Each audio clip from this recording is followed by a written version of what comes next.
여러분 안녕하십니까. 설날 인사드립니다. 새해 복 많이 받으십시오. 정관용입니다. 가족들과 친이들과 어떠한 이야기 많이 나누고 계시겠죠. 또 지금 평창올림픽이 한창이라서 함께 우리 팀 응원도 하시고 또 세계 각국 선수들의 멋진 모습에 뜨거운 박수도 보내고 계실 텐데요. 오늘 시사자키 바로 그런 모습을 그린 올림픽과 스포츠 영화 이야기로 꾸미겠습니다. 시사자키 정관용입니다. 설 특집 영화로 떠나는 설 여행.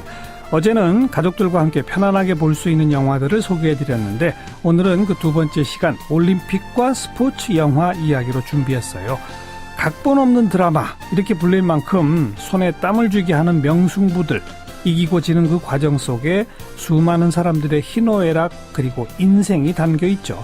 올림픽과 스포츠 영화들의 그렇게 다양한 삶의 이야기들이 담겨 있는데요. 그 영화 이야기 또 영화 음악까지 영화 전문기자 한국일보 라재기 문화부장과 함께하겠습니다. 자, 올림픽 하면 제일 먼저 떠오르는 노래 한 곡 들으면서 시작할까요? 1992년 바르셀로나 올림픽의 주제가입니다. 바르셀로나, 프레드 머큐리와 몽세라 카바예가 함께합니다. 시사자키 정관용입니다. 설 특집 영화로 떠나는 설 여행, 오늘 그 두 번째 시간으로 지금 때가 때인 만큼 올림픽과 스포츠 영화 이야기로 꾸며보겠습니다. 영화 전문기자 한국일보의 라재기 문화부장과 함께하죠. 라 부장님 어서 오십시오. 네, 안녕하세요. 새해 복 많이 받으십시오. 예, 새해 복 많이 받으십시오. 스포츠를 주제로 한 영화 정말 많죠? 아주 많죠. 특히 제가 이런 영화를 좋아해요. 어떤 영화 좋아하시는데요? 스포츠 관련 영화. 스포츠 관련 영화를요? 예. 네. 일단 스포츠 관련 영화는 별로 크게 실망하지 않아요. 네.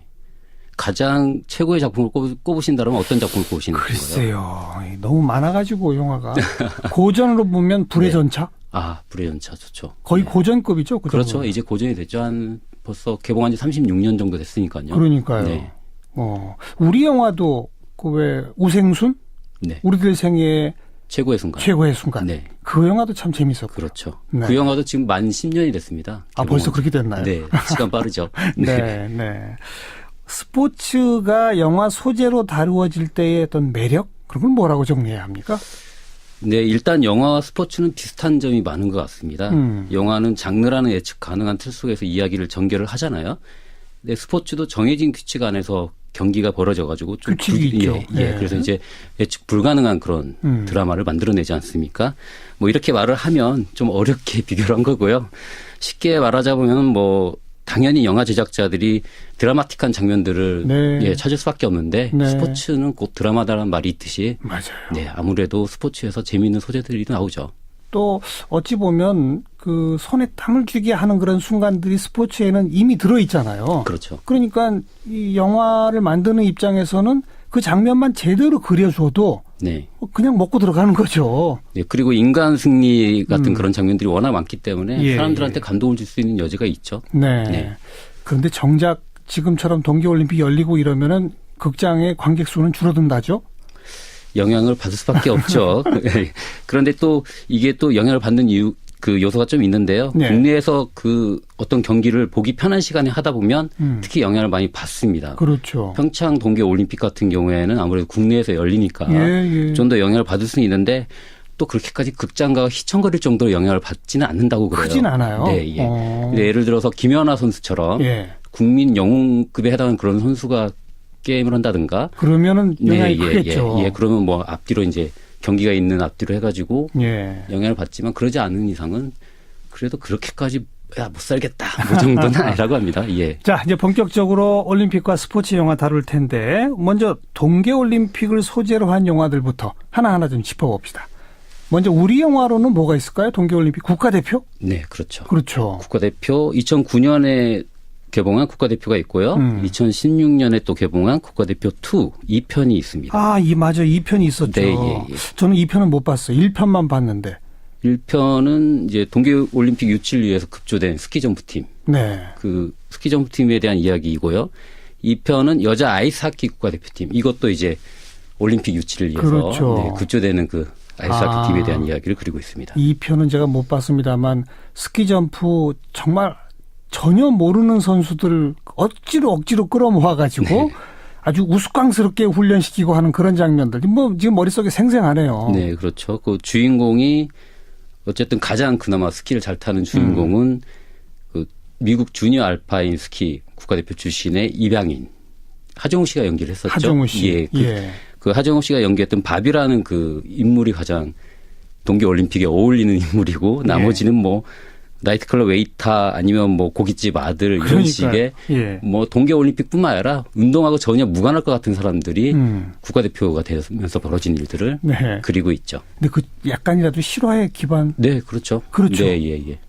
워낙 우리나라에서 스키 점프장 자체가 있질 않았기 때문에 예, 선수들이 이쪽에 대해서 경험이 없는 선수들이 모여가지고 국가대표를 만들었고 정말 무에서 유를 창조하는 그런 과정을 통해 가지고 스키 점프 국가대표가 된 것이죠. 네, 네. 국가대표 관객도 꽤 많이 들었죠, 그때? 정확한 숫자는 제가 기억이 안 나지만 900만 명 정도가 관람을 했죠. 거의 1000만에 육박하는. 네. 네. 지금 극장가에서 흥행하고 있는 신과 함께 제와벌의 감독인 김영하 감독이 만들었던 영화죠. 네. 오, 그랬군요. 네. 네.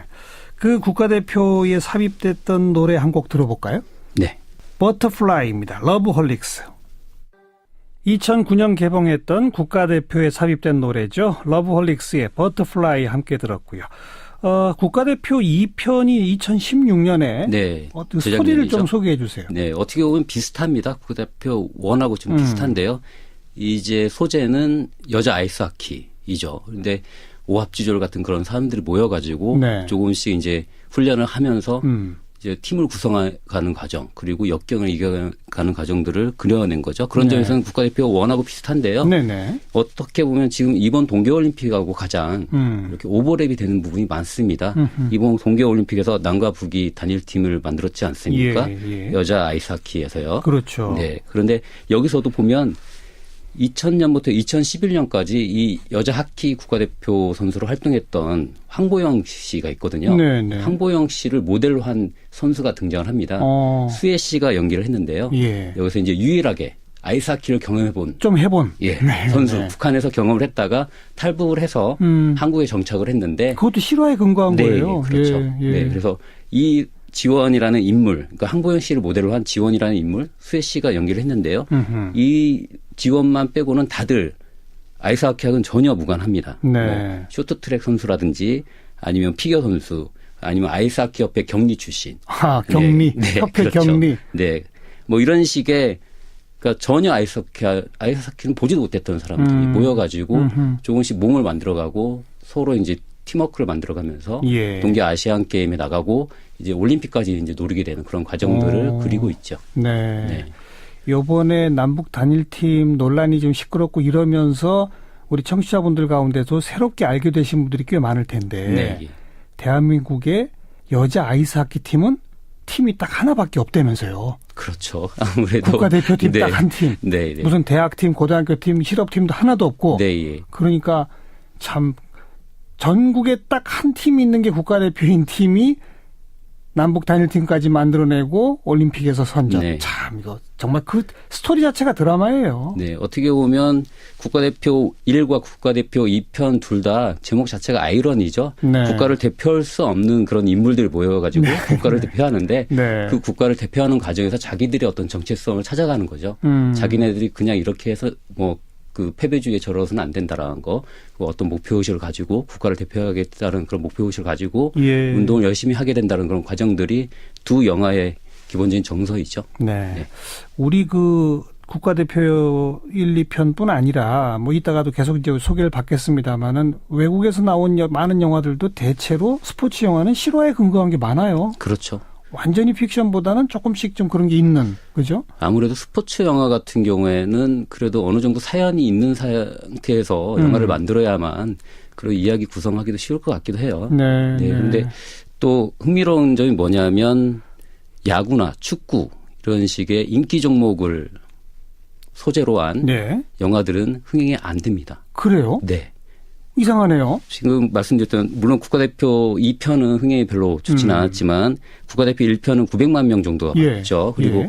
아까 말씀하셨던 우리 생애 최고의 순간. 핸드볼이죠. 네, 그 500만 명 정도가 봤죠. 네. 핸드볼하고 스키 점프는 비인기 종목이죠. 그렇죠. 네. 야구나 네. 축구를 소재하는 건 오히려 안 된다. 네. 그거는 진짜 야구장이나 축구장이 더 재밌어서 그런가요? 네, 그런 것도 있습니다. 제작자들한테, 영화 제작자들한테 물어보면요. 예. 사실 영화보다 더 현실이 재밌기 때문에. 아. 네, 사람들이 굳이 극장까지 와서 보지 않는다라는 것도 있고요.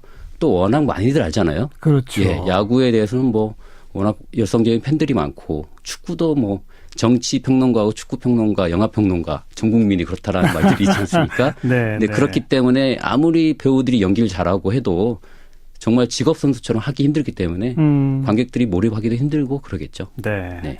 자, 이제 1부를 마칠 시간이라서 국가대표 역시 1편에 삽입됐던 곡 한 곡 더 들으면서 끝내겠습니다. Ain't Nothing Wrong with That, 로버트 랜돌프 and the Family Band의 노래입니다. 히사자키 정관용입니다. 설 특집 영화로 떠나는 설 여행 그 두 번째 시간 올림픽과 스포츠 영화 이야기 영화 전문기자 한국일보 라지기 문화부장과 함께하고 있고요. 자, 아까 우리가 일부 시간에 동계올림픽을 다룬 한국에서 만들어진 영화 하면 딱 떠오르는 국가대표 소개를 받았고 외국에서 만들어진 동계올림픽을 소재로 한 영화 하면 제일 먼저 떠오르는 건 쿨러니입니다. 네, 1993년에 만들어진 영화죠. 예. 완전히 코미디 영화 같았던. 네. 그렇죠. 네. 소재 자체가 코미디 같지 않습니까? 네. 자메이카의 육상 선수가 100m 선수가 이제 서울 올림픽에 참여할 수가 없으니까 참가가 무산되니까 봅슬레이를 통해 가지고 올림픽에 참가하겠다. 예. 해서 이제 벌어지는 일들. 예. 이 이야기도 이제 실화를 바탕으로 했죠. 예. 네. 예. 자메이카는 눈이 안 오는 나라잖아요. 그렇죠. 또 이번에도 그 실제 주인공이 모델이 됐던 분이 자메이카 봅슬레이 팀을 이끌고 온 걸로 제가 알고 있습니다. 네, 예, 감독으로서 이번 올림픽도 참가를 한 걸로 알고 있습니다. 네. 네. 그 영화에서는 눈이 없어서 어디서 훈련을 했던가요?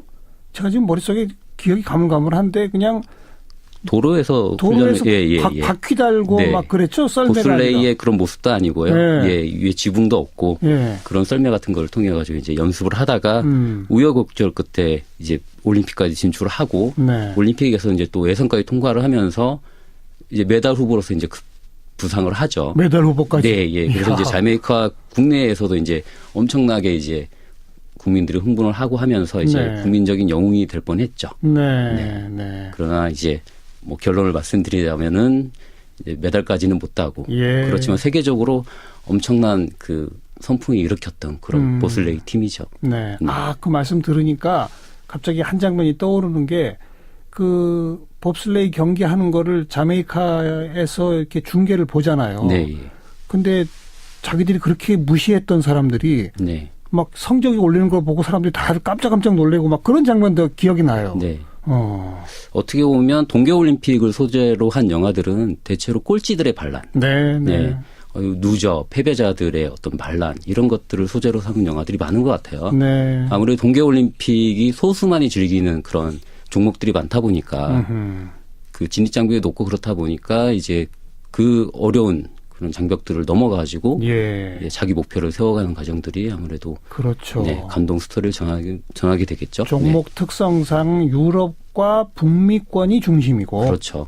그리고 그 외에 나머지 나라는 하고 싶어도 못하는. 그렇죠. 이게 지금 이제 워낙 이제 문명이 발달하다 보니까 이제 그리고 이제 세계화가 되다 보니까 이제 자메이카 등등에 있는 분들도 이제 좀 더 추운 나라 가서 이제 훈련도 하고 네. 그러면서 이제 그 종목을 즐기고 이제 시합을 할 수도 있지만 예전에는 정말 언감생심이었던 거죠. 쿨러닝 소개받았고 또 네. 한편에 동계올림픽을 다룬 외국 영화 뭘 소개해 주시겠어요? 이 영화도 꼴찌들의 반란이라고 할 수가 있습니다. 음반 위의 기적이라는 영화인데요. 1980년 미국 네이크 플라시드에서 동계올림픽이 열렸는데요. 예. 그때 당시에 미국 아이스하키 팀이 당시 소비에트 연방 팀을 이기고 우승을 하는데요. 네. 뭐 미국이야 NHL 있지 않습니까? 북미 아이스하키 리그도 있고 하니까 미국이야 전통적인 아이스하키 강국인데요. 이때는 좀 달랐습니다. 왜냐하면 1980년대까지는 올림픽의 아마추어리즘을 워낙 강조를 해서 아이스하키도 아마추어만 추천할 수가 있었습니다. 네. 프로 선수는 못 가는. 그렇죠. 네. 이제 지금 이제 규제가 풀렸지만 물론 이번에 이제 NHL NHL 팀 선수들이 못 따가지고 이제 안 왔죠? 예. 그 모동계는 안 왔죠? 그렇죠. 예. 그래서 평창올림픽 흥행에도 영향을 준다. 뭐 이런 식의 말들이 나왔지 않습니까? 네. 그런데 1980년 미국 네이크 플래시드 올림픽 당시에는 아예 출전할 수가 없었습니다. 규정상. 그러다 보니까 네. 소련한테는 게임이 안 되는 거예요. 그렇죠. 공산주의 국가에서 프로라는 개념이 없으니까. 예, 없었으니까요. 네.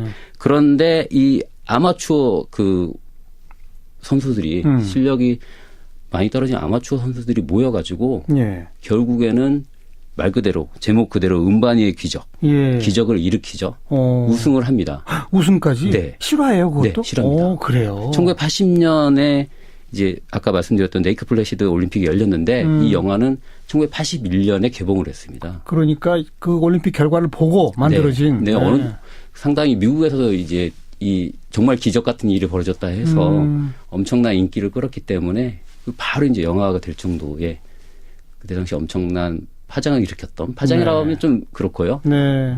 화제를 불러일으켰던 네. 그런 내용이죠. 그러네요. 무모할 것 같은 도전을 한 쿨러닝.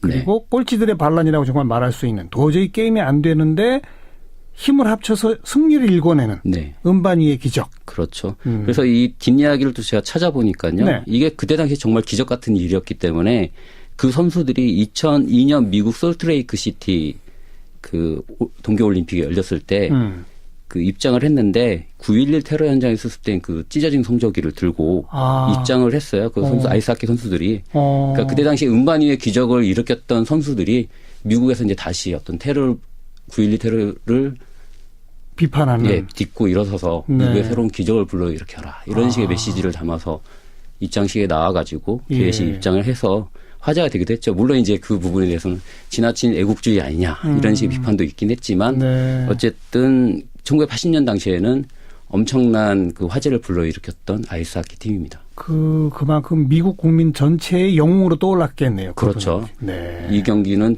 도저히 아이스하키에서는 금메달은커녕 동메달, 은메달도 딸 수 없다고 생각을 했는데 조금씩 이제 기적을 읽어가는 그런 과정들을 통해 가지고 미국 국민들도 또 함께 응집할 수 있도록 만들었다 해서 네. 상당히 많은 화제를 일으켰던 그런 팀에 대한 이야기입니다. 쿨러닝 그리고 은반 위의 기적 두 편의 영화 소개받았는데 먼저 쿨러닝에 삽입된 노래 한 곡 들어볼까요? 지미 클리프의 노래죠. I Can See Clearly 나옵니다. 뒤에 들으신 곡은 은반 위의 기적에 삽입된 곡입니다. Looking Through the Eyes of Love 멜리사 맨체스터의 노래 함께 들었고요. 자, 영화 전문기자 한국일보 라재기 문화부장과 함께하고 있는데요. 지금 때가 때인 만큼 동계올림픽을 다룬 영화부터 소개를 받았는데 네. 하계올림픽 다룬 영화가 훨씬 더 많죠, 사실. 그렇죠. 아무래도 하계올림픽의 종목들이 훨씬 더 세계 보편적인 종목들이니까요.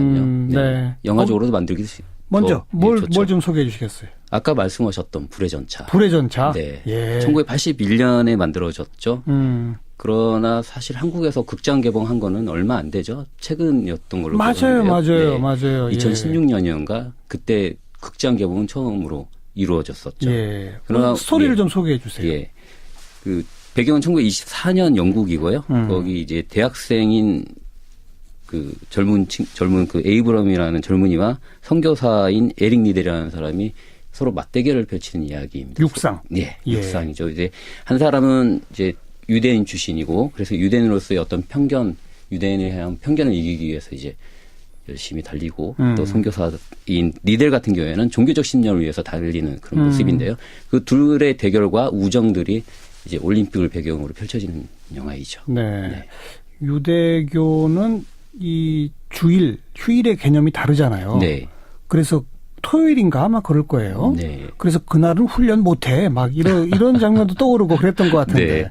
근데 이 영화는 아무래도 영화 음악만으로도 모든 그렇죠, 분들이 그렇죠. 예, 이 영화를 안 보신 분들이라도 이 영화 음악은 정말 여러 번 들으셨을 겁니다. 한번 같이 들어보죠, 뭐. 그럴까요? 불의 전차 네. 주제곡입니다. 불후의 명곡이라고 할 만한 불의 네. 전차의 타이틀곡 함께 들어봤고요. 자, 그다음은 또 어떤 영화를 소개해 주시겠습니까? 아까도 계속 언급이 됐던 우생순. 네, 2008년에 개봉했던 영화이죠. 네. 네, 우리 생애 최고의 순간. 예. 네. 여자 핸드볼 팀. 네. 여자 핸드볼 팀이 1988년에 금메달을 땄고요.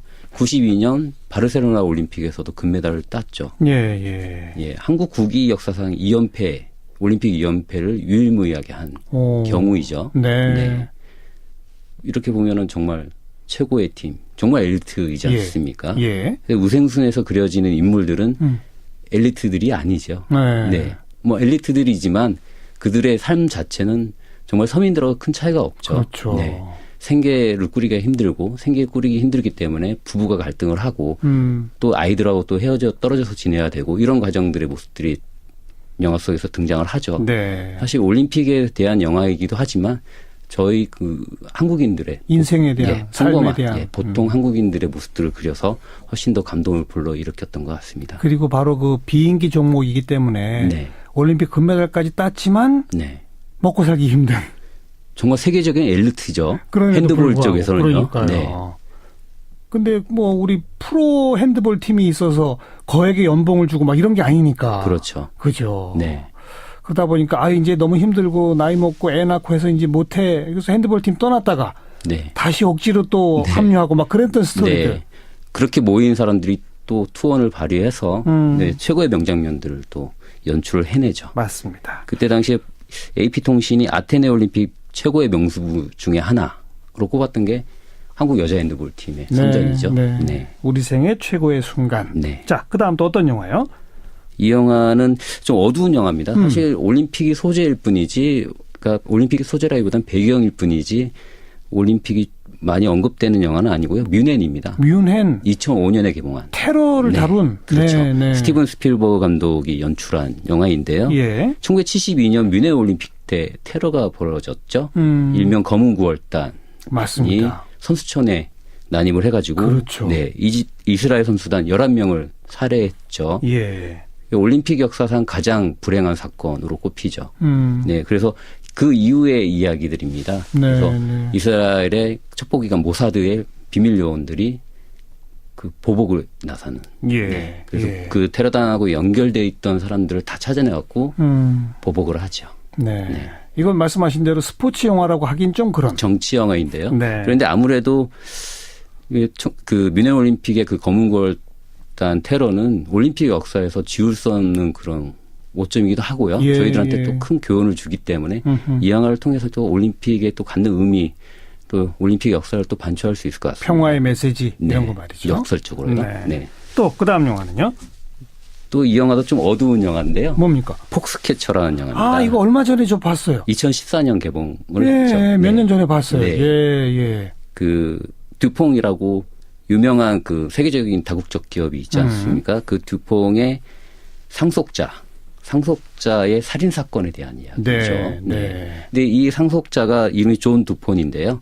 존 두폰이 어렸을 때부터 이제 선천적으로 이제 컴플렉스가 좀 강하거든요. 아무래도 이제 재벌가에서 태어나다 보니까 자기 능력대로 얻은 게 하나도 없지 않습니까? 다 부모들 그리고 선조들의 준거에 의존해서만 살아가니까 자기의 능력을 보여주기 위해서 능력을 발휘하기 위해서 미국 레슬링 팀을 지원을 하죠. 그렇죠. 지원을 해주고 자기가 이제 코치로서의 역할도 하죠. 네. 이제 그러면서 벌어지는 갈등 그리고 엽기적인 그 사건 이런 것들을 그리고 있죠. 그래서 여기에 나오는 그 올림픽 팀, 그 미국 레슬링 팀이 그 준비를 하는 대회가 서울 올림픽입니다. 88 서울 올림픽. 네. 그래서 서울 올림픽 전에 이제 불미스러운 이런 사건이 벌어져가지고 그때 또 화제가 됐었고 또 재벌가의 자제가 살인 사건하고 또 연계가 돼가지고 세계를 떠들썩하게 했던 그런 일이었죠. 이것도 실화를 바탕으로 해서. 네, 그렇죠. 네.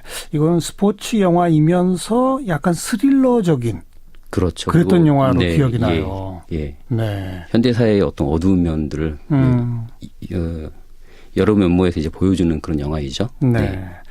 그 올림픽 소재로 한 지금까지 쭉 극영화를 쭉 소개받았는데 다큐멘터리 영화도 굉장히 많다면서요, 올림픽에 관해서. 아무래도 올림픽을 기록하는 그런 다큐멘터리가 많기 때문에 올림픽이 벌써 1896년부터 지금까지 오면 이미 한 120년 정도 되지 않았습니까? 네, 그렇다 보니까 영화가 탄생하고 누군가는 그 올림픽을 기록하고자 하는 그런 욕구가 강했고 또 올림픽을 주최하는 국가라든가 그런 기관에서도 올림픽을 기록하려고 했기 때문에 다큐멘터리 영화들이 많죠. 다큐멘터리 영화 중에 좀 손꼽는 것들을 좀 몇 개 소개해 주시면. 네.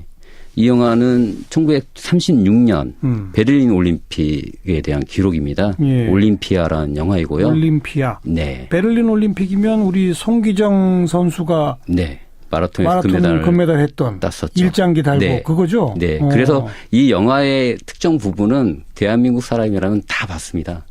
그 장면. 그렇죠. 송기정 선생이 금메달을 땄을 때 그 역조하는 모습이 있지 그렇죠. 않습니까? 예. 그게 이 영화의 한 장면입니다. 아.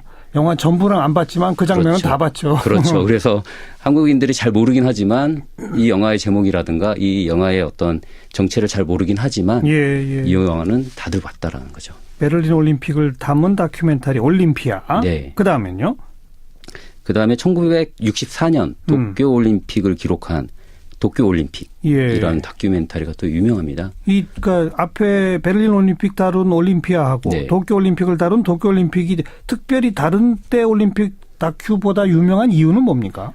예, 일단 올림피아하고 도쿄 올림픽 둘 다를 이제 최고의 올림픽 다큐멘터리로 꼽고 있거든요. 네. 올림피아 같은 경우는 좀 배경이 좀 특이합니다. 올림피아는 아시겠지만 1936년 올림픽은 히틀러에 의해서 아리안족의 우수성을 그렇죠. 과시하기 위해서 개최된 예. 그런 올림픽이죠. 예. 그래서 이 올림피아의 감독인 레니 유펜슈탈도 아리안족의 어떤 우수성을 위해서 고용이 됐습니다.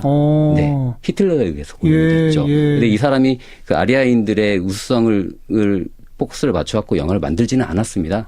그렇지만 이게 체제 선전에 활용이 됐기 때문에 논란의 여지가 되게 많았었던 영화이죠. 예. 네.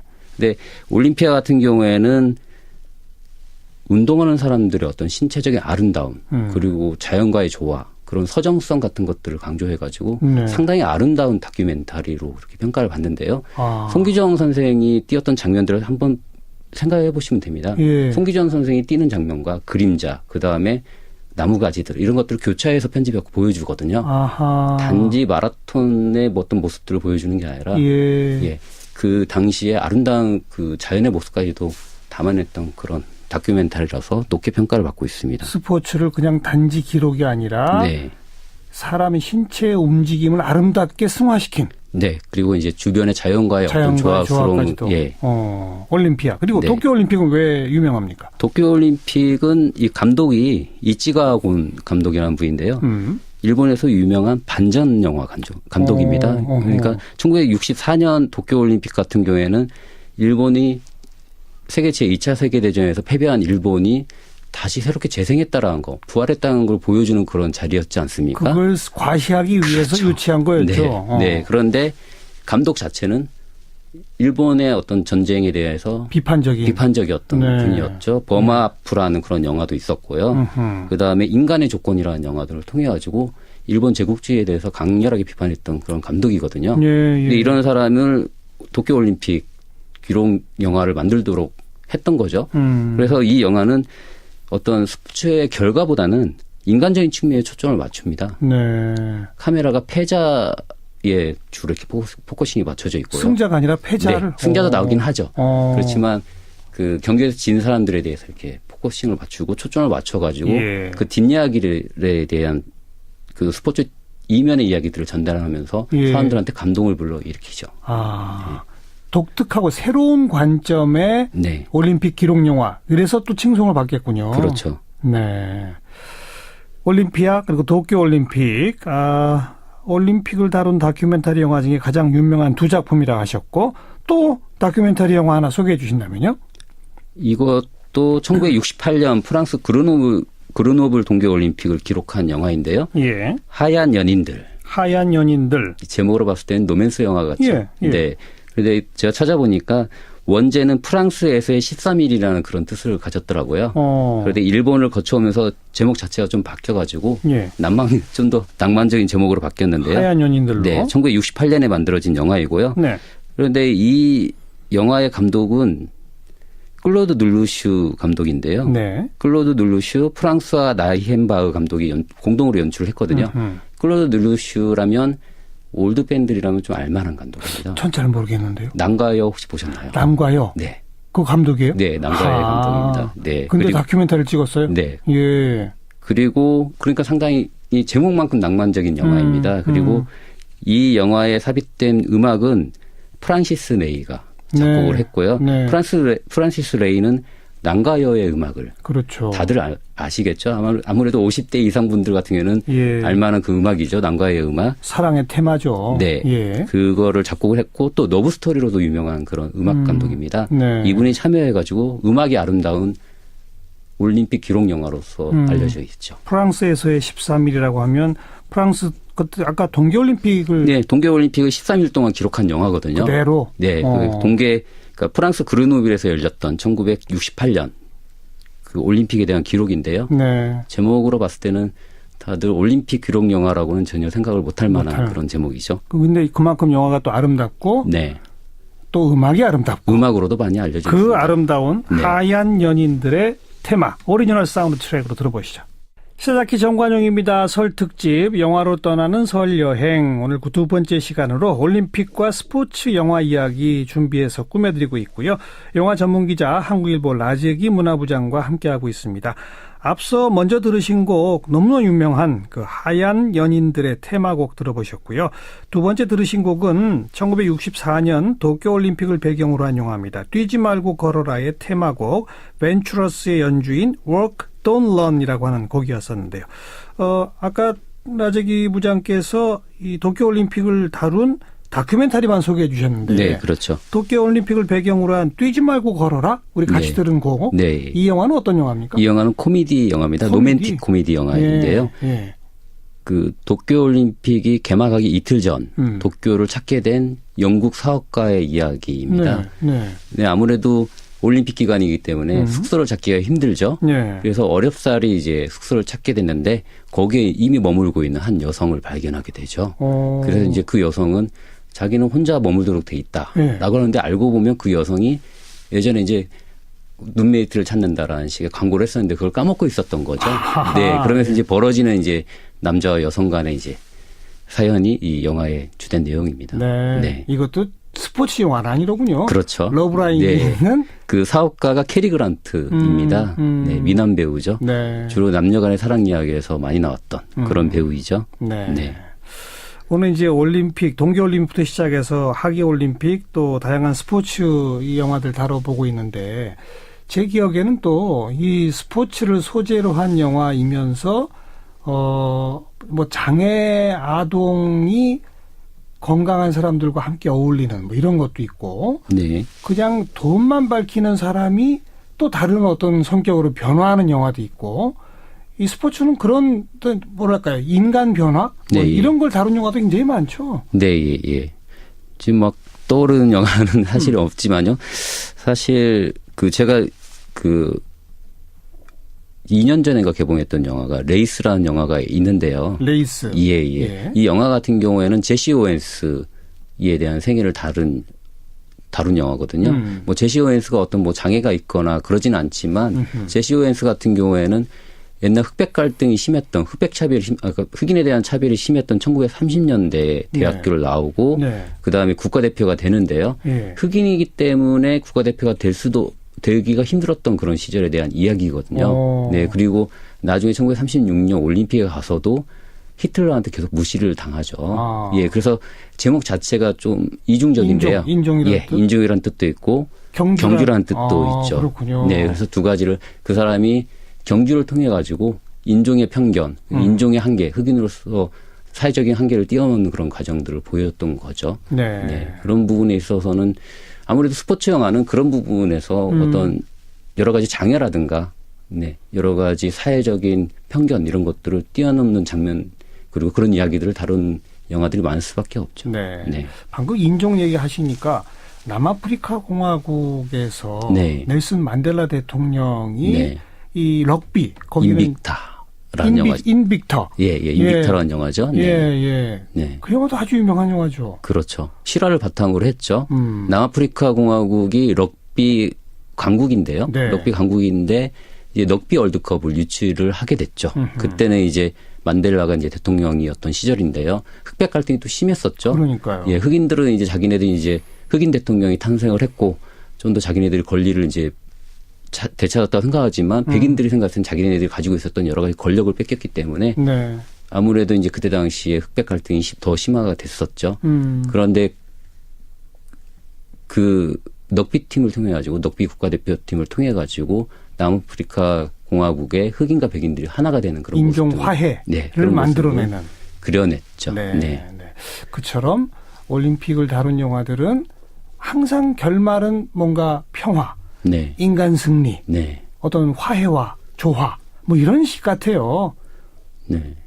아까 그게 우리가 조금- 그래서 아무래도 스포츠는 드라마다라는 말이 스포츠는 어쨌든 간에 결론이 있지 않습니까? 그렇죠. 그 결론은 이제 이기거나 지거나의 어떤 결론일 수도 있지만 영화 속에서 나오는 드라마들은 대부분 그 시합에서는 진다 하더라도 자기의 삶에서는 이기는 모습으로서 결론이 나기 때문에요. 네. 스포츠가 알겠습니다. 그런 걸 표현하기는 가장 좋은 그런 소재가 아닌가 그래요. 생각합니다. 이번 평창 동계올림픽에서도 그런 많은 분들한테 뜨겁고 뭉클한 감동을 줄 수 있는 그런 네. 드라마들이 많이 만들어지고 있고 더 많이 만들어졌으면 좋겠습니다. 그래서 다음에 평창 동계올림픽을 배경으로 한 영화들이 좀 개봉을 해가지고 나와야죠. 예, 그래서 나중에 또 이런 자리가 있으면 네. 그 영화를 또 소개를 하고 알겠습니다. 그 영화에 대한 이야기를 또 나누면 좋겠죠. 네. 시사자키 정관용입니다. 설 특집 영화로 떠나는 설 여행 오늘 두 번째 시간 올림픽과 스포츠 영화 이야기 영화 전문 기자 한국일보 라지에기 문화부장과 함께했습니다. 오늘 부장님 수고하셨습니다. 네, 감사합니다. 그리고 평창올림픽 성화봉송 주제가입니다. 인순이가 부른 Let Everyone Shine 함께 들어보죠. 내지 않습니까? 뭐 이렇게 말을 하면 좀 어렵게 비교를 한 거고요. 쉽게 말하자면 뭐 당연히 영화 제작자들이 드라마틱한 장면들을 네. 예, 찾을 수밖에 없는데 네. 스포츠는 곧 드라마다라는 말이 있듯이 맞아요. 네, 아무래도 스포츠에서 재미있는 소재들이 나오죠.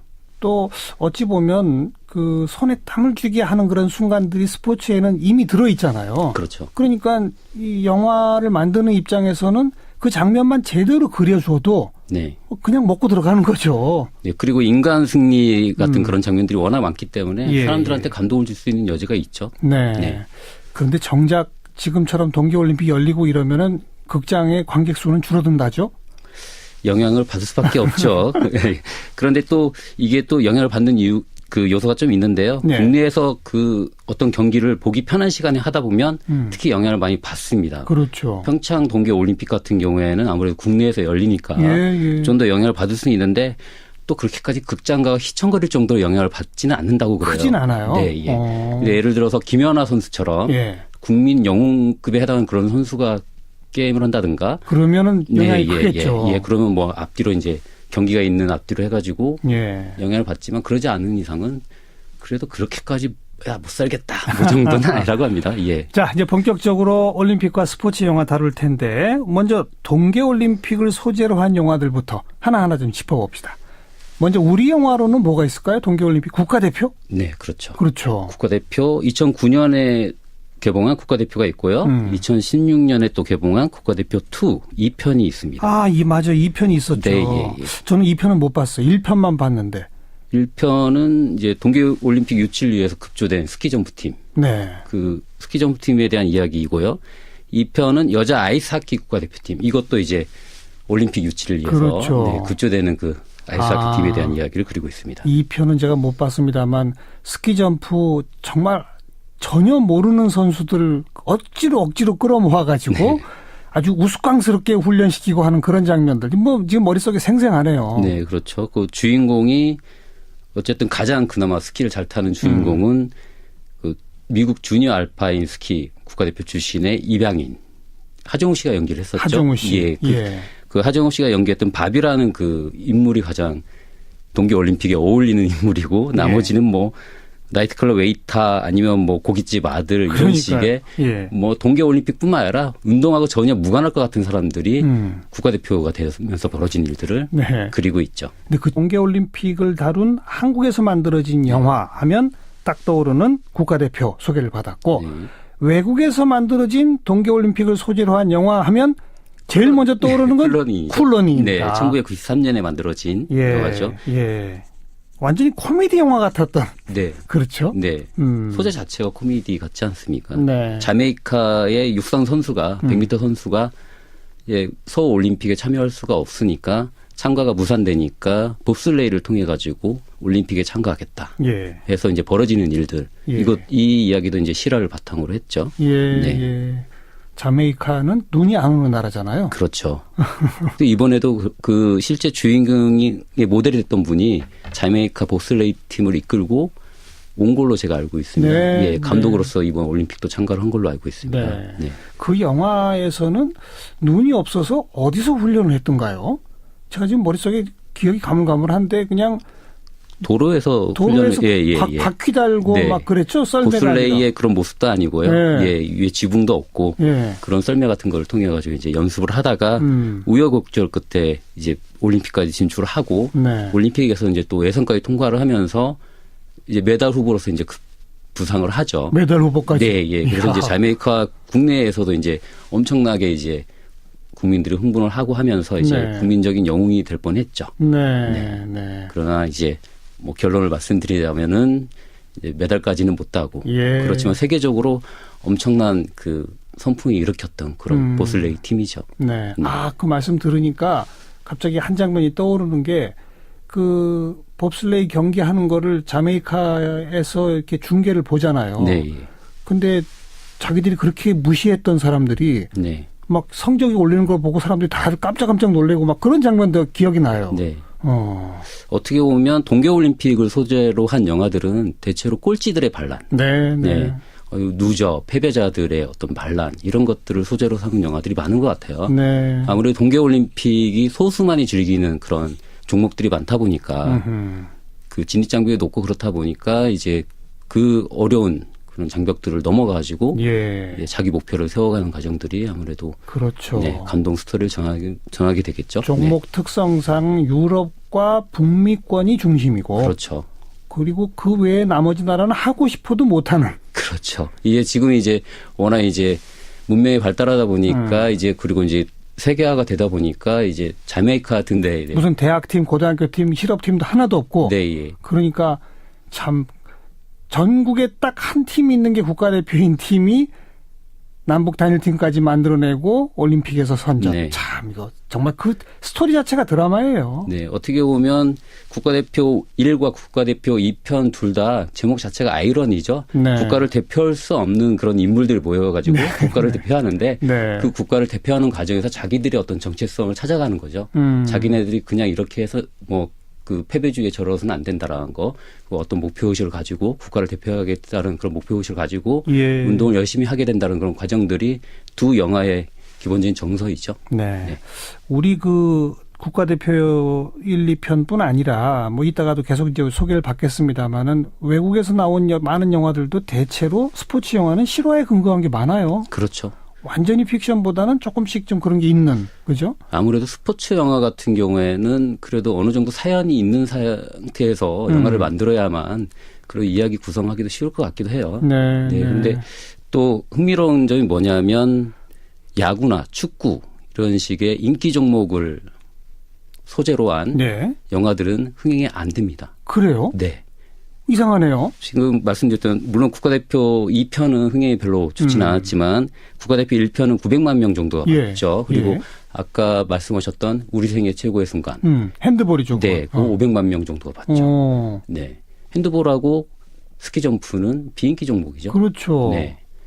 야구나 네. 축구를 소재하는 건 오히려 안 된다. 네. 그거는 진짜 야구장이나 축구장이 더 재밌어서 그런가요? 네, 그런 것도 있습니다. 제작자들한테, 영화 제작자들한테 물어보면요. 예. 사실 영화보다 더 현실이 재밌기 때문에. 아. 네, 사람들이 굳이 극장까지 와서 보지 않는다라는 것도 있고요.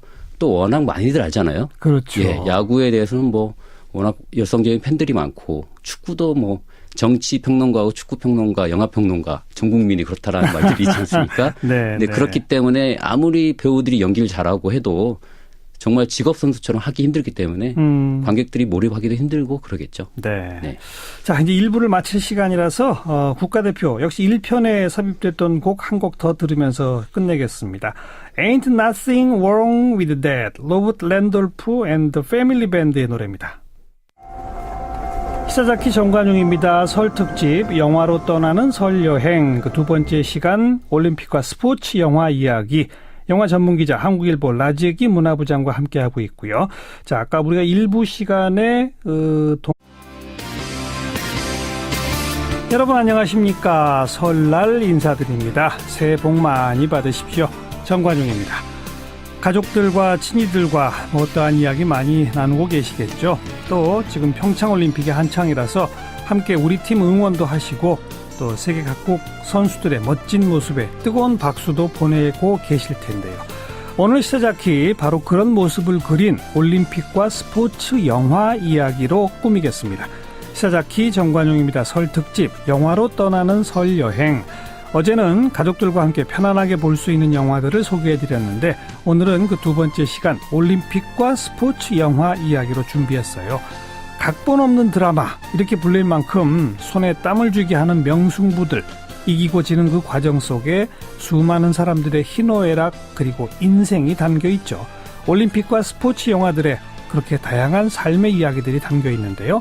그 영화 이야기 또 영화 음악까지 영화 전문기자 한국일보 라재기 문화부장과 함께하겠습니다.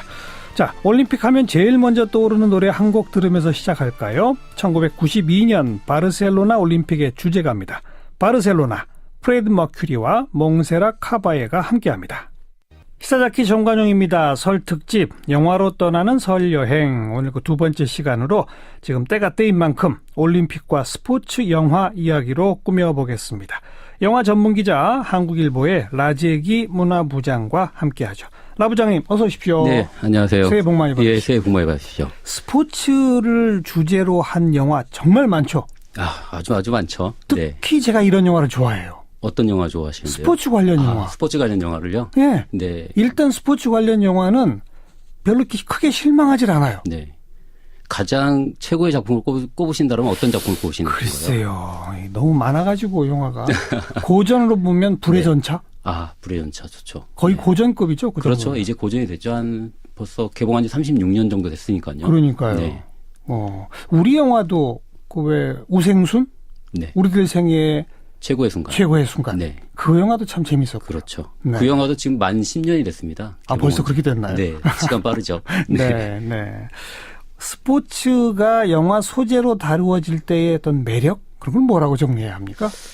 네, 일단 영화와 스포츠는 비슷한 점이 많은 것 같습니다. 영화는 장르라는 예측 가능한 틀 속에서 이야기를 전개를 하잖아요.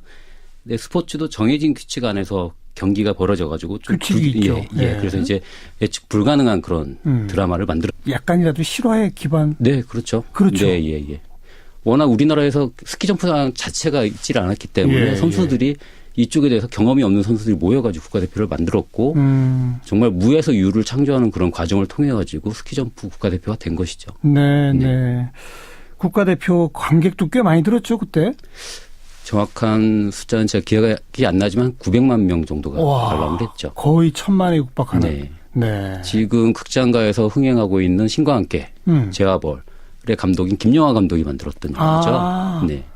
오, 그랬군요. 네. 네. 그 국가대표에 삽입됐던 노래 한 곡 들어볼까요? 네. 버터플라이입니다. 러브홀릭스. 2009년 개봉했던 국가대표에 삽입된 노래죠. 러브홀릭스의 버터플라이 함께 들었고요. 국가대표 2편이 2016년에 네. 스토리를 좀 소개해 주세요. 네. 어떻게 보면 비슷합니다. 국가대표 1하고 좀 비슷한데요. 이제 소재는 여자 아이스하키이죠. 그런데 오합지졸 같은 그런 사람들이 모여가지고 조금씩 이제 훈련을 하면서 이제 팀을 구성하는 과정 그리고 역경을 이겨가는 과정들을 그려낸 거죠. 그런 점에서는 국가대표 1하고 비슷한데요. 네네. 어떻게 보면 지금 이번 동계올림픽하고 가장 이렇게 오버랩이 되는 부분이 많습니다. 이번 동계올림픽에서 남과 북이 단일팀을 만들었지 않습니까? 여자 아이스하키에서요. 그렇죠. 네. 그런데 여기서도 보면 2000년부터 2011년까지 이 여자 하키 국가대표 선수로 활동했던 황보영 씨가 있거든요. 네네. 황보영 씨를 모델로 한 선수가 등장을 합니다. 수혜 씨가 연기를 했는데요. 여기서 이제 유일하게 아이스하키를 경험해본. 선수. 네. 북한에서 경험을 했다가 탈북을 해서 한국에 정착을 했는데. 그것도 실화에 근거한 거예요. 그렇죠. 네. 그래서 이 지원이라는 인물, 그러니까 황보영 씨를 모델로 한 지원이라는 인물, 수혜 씨가 연기를 했는데요. 이 지원만 빼고는 다들 아이스하키하고는 전혀 무관합니다. 뭐 쇼트트랙 선수라든지 아니면 피겨 선수, 아니면 아이스하키 협회 격리 출신. 격리. 협회 그렇죠. 격리. 네. 뭐 이런 식의 그러니까 전혀 아이스하키는 보지도 못했던 사람들이 모여가지고 조금씩 몸을 만들어가고 서로 이제 팀워크를 만들어가면서 예. 동계 아시안 게임에 나가고 이제 올림픽까지 이제 노리게 되는 그런 과정들을 그리고 있죠. 네. 네. 요번에 남북 단일팀 논란이 좀 시끄럽고 이러면서 우리 청취자분들 가운데도 새롭게 알게 되신 분들이 꽤 많을 텐데 네. 대한민국의 여자 아이스하키 팀은 팀이 딱 하나밖에 없다면서요. 그렇죠. 아무래도 국가대표팀 네. 딱 한 팀.